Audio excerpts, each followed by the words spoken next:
Shalom, perkenalkan nama saya Freska Cassandra Mendaun, NPM 2040102033, Prodi MSP, Fakultas Perikanan dan Ilmu Kelautan, Universitas Borneo Tarakan. Pada hari ini saya akan mempresentasikan sedikit hasil rangkuman saya mata kuliah Oceanografi pertemuan kedua hingga pertemuan ketujuh.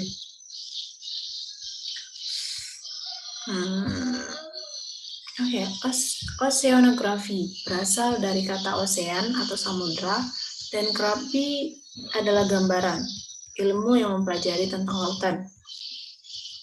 Lingkup dari oceanografi ini sangat luas, terdiri dari sistem biologi, fisika, dan kimia yang terjadi di laut, geologi dasar laut, hidrologi, meteorologi, dan geografi. Dalam perkembangannya, oceanografi sangat tergantung kepada riset atau penelitian. Ada beberapa era perkembangan oceanografi. Yang pertama, era oceanografi permukaan tahun 1873. Yang kedua, era eksplorasi laut dalam tahun 1873 hingga 1914. Yang ketiga, era sistem survei nasional tahun 1925 hingga tahun 1940. Yang keempat, era metode baru tahun 1947 hingga tahun 1956. Yang kelima, era kerjasama internasional tahun 1957 hingga tahun 1978. Yang keenam, era satelit tahun 1978 hingga tahun 1955. Dan yang ketujuh, era ilmu sistem bumi tahun 1955. Atmosfer dan laut. Atmosfer merupakan selimut tebal dari berbagai macam gas, termasuk aerosol, yang menyelimuti seluruh permukaan bumi. Atmosfer terdiri dari 3 kelompok bahan, yaitu partikel udara kering, bahan air, atau air uap dan es dalam bentuk awan, dan aerosol atau bahan padatan, contohnya debu. Berdasarkan ketinggiannya, atmosfer dibagi atas 4 lapisan, yaitu troposfer, stratosfer, mesosfer, dan termosfer. Lapisan terbawah yaitu troposfer terletak pada ketinggian 0 hingga 18 km di atas permukaan bumi atau laut. Lapisan ini terletak di atas troposfer yaitu stratosfer dengan ketinggian 18 km sampai dengan 50 km di atas permukaan bumi atau laut. Lalu mesosfer terletak pada ketinggian 50 hingga 80 km di atas ketinggian ini terjadinya penurunan suhu. Penurunan suhu ini disebabkan karena mesosfer memiliki keseimbangan radioaktif yang negatif. Proses pembentukan laut. Proses pembentukan laut berkaitan erat dengan proses terbentuknya bumi. Ada beberapa teori terbentuknya bumi. Yang pertama teori Buffon, yang kedua teori Laplace, teori planetesimal hypothesis, teori bintang kembar, teori ledakan besar atau the Big Bang. Di sini, proses pembentukan samudra berlangsung. Ada 2 teori yang menggambarkan dari mana laut berasal. Air laut berasal dari aktivitas vulkanik. Dengan terhalangnya sinar matahari, maka suhu permukaan bumi menjadi dingin, dan uap air di udara mulai terkondensasi membentuk hujan yang mengisi kawah yang ada.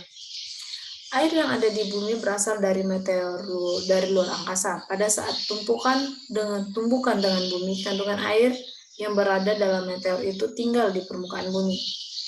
Air laut adalah lautan paling kompleks yang dikenal manusia. Air laut terdiri dari kurang lebih 97% air dan kurang lebih 3% garam, mineral, dan gas terlarut. Dengan kandungan 97% air, maka sifat-sifat fisika air laut sangat dipengaruhi oleh sifat fisika air. Untuk sifat kimianya sangat tergantung pada 3% kandungan zat terlarutnya. Sampai saat ini belum semua kandungan senyawa kimia bisa dideteksi di air laut. Kemungkinan besar semua unsur kimia ada di laut. Hanya keterbatasan alat dan teknologi saat ini yang menyebabkan banyak yang belum terdeteksi. Saya masuk di pertemuan ketiga membahas tentang suhu lautan.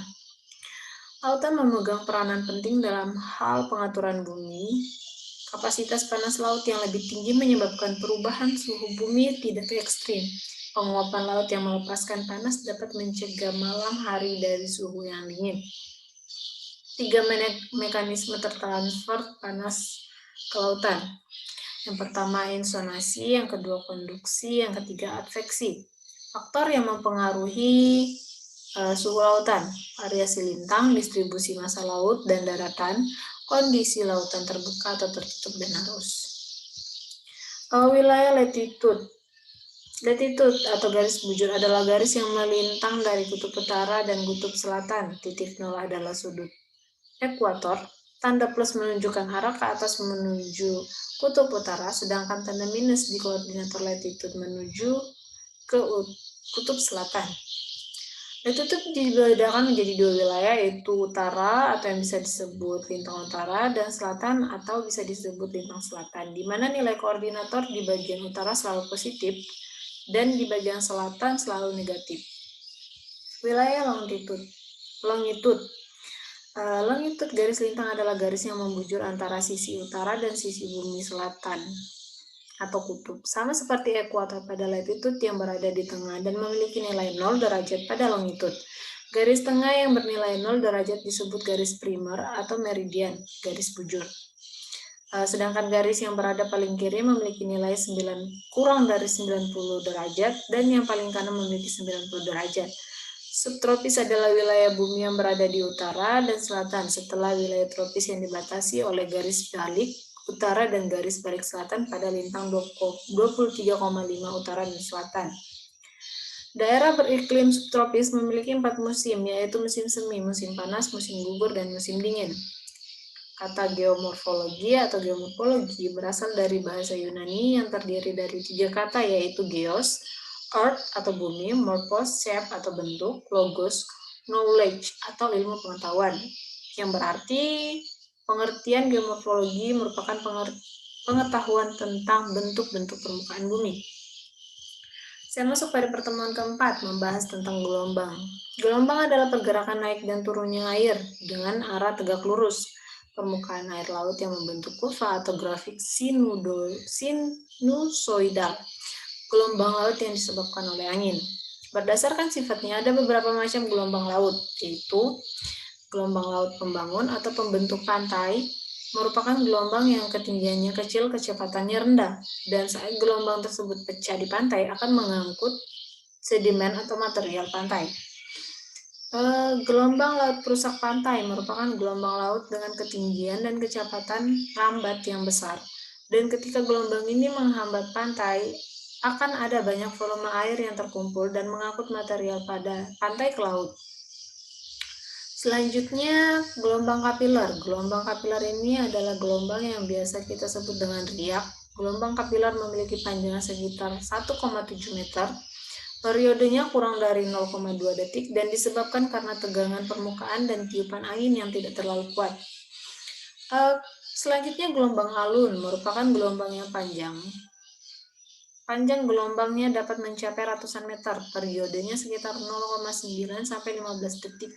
Dan disebabkan oleh angin yang bertiup lama. Selanjutnya, gelombang pasang surut merupakan gelombang yang panjang gelombangnya dapat mencapai beberapa kilometer. Periodenya antara 5 sampai 25 jam. Dan disebabkan oleh fluktuasi gaya gravitasi matahari dan bulan. Manfaat gelombang laut bisa dilihat di sini, menjaga kestabilan melalui permukaan ombak dengan pertukaran gas, meningkatkan kemampuan adaptasi, membantu terbentuk dan terjaganya pantai. Gelombang laut membantu adanya hubungan simbiosis mutualisme. Maka tsunami adalah kata dalam bahasa Jepang yang artinya gelombang laut dengan panjang gelombang yang sangat besar disebabkan baik oleh gangguan seismik atau oleh pergerakan massa sedimen dasar laut akibat gravitasi yang tidak stabil. Kadang kemampuan adaptasi dan kekuatan dari makhluk hidup. Tsunami terjadi karena adanya gangguan impulsif terhadap air laut akibat terjadinya perubahan bentuk dasar laut secara tiba-tiba. Terjadi karena 3 sebab, yaitu gempa bumi, letusan gunung api, dan longsor landslide yang terjadi di dasar laut. Bencana gelombang pasang dan penanganannya mengantisipasi masyarakat dengan memberikan peringatan dini kepada masyarakat dari data hasil perkiraan cuaca melalui radio atau biasa saya masukkan di sini BMKG atau alat komunikasi dan penyampaian informasi lainnya itu berasal dari BMKG. Bagi para pelayar, hindari daerah yang sedang mengalami cuaca buruk atau jangan dulu berlayar saat cuaca laut sedang ekstrim. Yang ketiga, mempersiapkan tempat pengungsian apabila terjadi gelombang pasang di pesisir pantai. Baik, saya masuk di materi kelima, pertemuan kelima membahas tentang pasang dan surut. Pasang adalah naik dan turunnya permukaan laut, disebabkan oleh kombinasi efek gravitasi dari bulan dan matahari dan juga efek dari rotasi bumi. Sebagian besar lautan di dunia umumnya mengalami 2 kali pasang tinggi dan 2 kali pasang rendah setiap hari, semi-neural tide. Tetapi beberapa lokasi mengalami hanya 1 kali pasang tinggi dan 1 kali pasang rendah setiap harinya. Faktor penyebab pasang surut, teori kesetimbangan, rotasi bumi pada sumbunya, revolusi bulan terhadap matahari, dan revolusi bumi terhadap matahari. Bisa dibaca, saya masuk ke pertemuan ke-6 membahas tentang suhu permukaan air laut di permukaan Indonesia. Metode penelitian, lokasi penelitian seluruh perairan Indonesia meliputi Samudra Hindia, Laut Cina Selatan, Samudra Pasifik bagian barat, dan lautan pedalaman. Pengolahan data suhu permukaan laut diasosiasikan sebagai indeks banyaknya uap air pembentuk awan di atmosfer.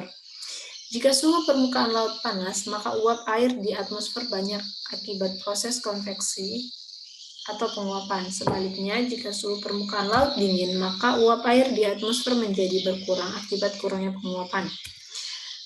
Kesimpulan dari hasil penelitian ini dapat disimpulkan sebagai satu, hasil analisis menunjukkan nilai slope untuk keempat wilayah adalah positif.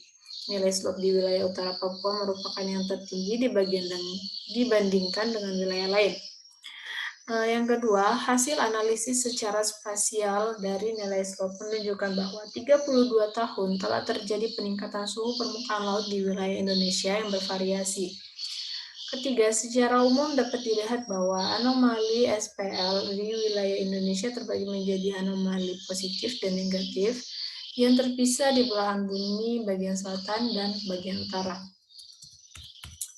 Baik, saya masuk ke pertemuan ke-7 tentang suhu dan densitas air laut. Pengertian suhu. Suhu adalah suatu besaran fisika yang menyatakan banyaknya bahan yang terkandung dalam suatu benda. Secara alamiah, sumber utama bahan dalam air laut adalah matahari. Kisaran suhu pada daerah tropis relatif stabil karena cahaya matahari lebih banyak mengenai daerah ekuator daripada daerah kutub. Hal ini dikarenakan cahaya matahari yang merambat melalui atmosfer banyak kehilangan panas sebelum cahaya tersebut mencapai kutub. Pengertian densitas singkatnya adalah kerapatan. Kerapatan di sini adalah massa jenis. Yang massa jenis ini pengukuran massa setiap satuan volume benda. Semakin tinggi massa jenis suatu benda, maka semakin besar pula massa setiap volumenya. Perubahan densitas dapat terjadi oleh proses-proses evaporasi di permukaan laut. Massa air pada kedalaman kurang 100 meter sangat dipengaruhi oleh angin dan gelombang, dan lain-lain. Stabilitas air laut dipengaruhi oleh perbedaan densitasnya yang disebut dengan sirkulasi densitas atau termohaline. Pengaruh suhu dan densitas air laut. Suhu merupakan derajat panas suatu benda yang dapat berubah ruang dan waktu di mana penyebarannya disebabkan oleh gerakan air seperti arus dan turbulensi. Suhu memiliki fungsi yang sangat algen di dalam lingkungan laut. Kesimpulannya, suhu memiliki fungsi yang sangat algen di dalam lingkungan laut secara langsung.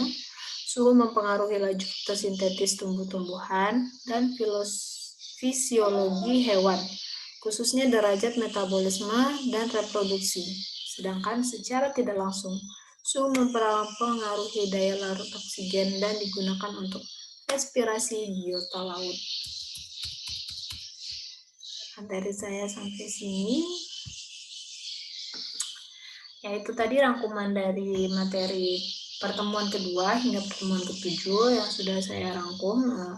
Kurang lebihnya saya mohon maaf. Sekian, saya ucapkan terima kasih dan selamat beraktivitas. Selamat menjalankan puasa bagi teman-teman yang sedang menjalankan. Terima kasih.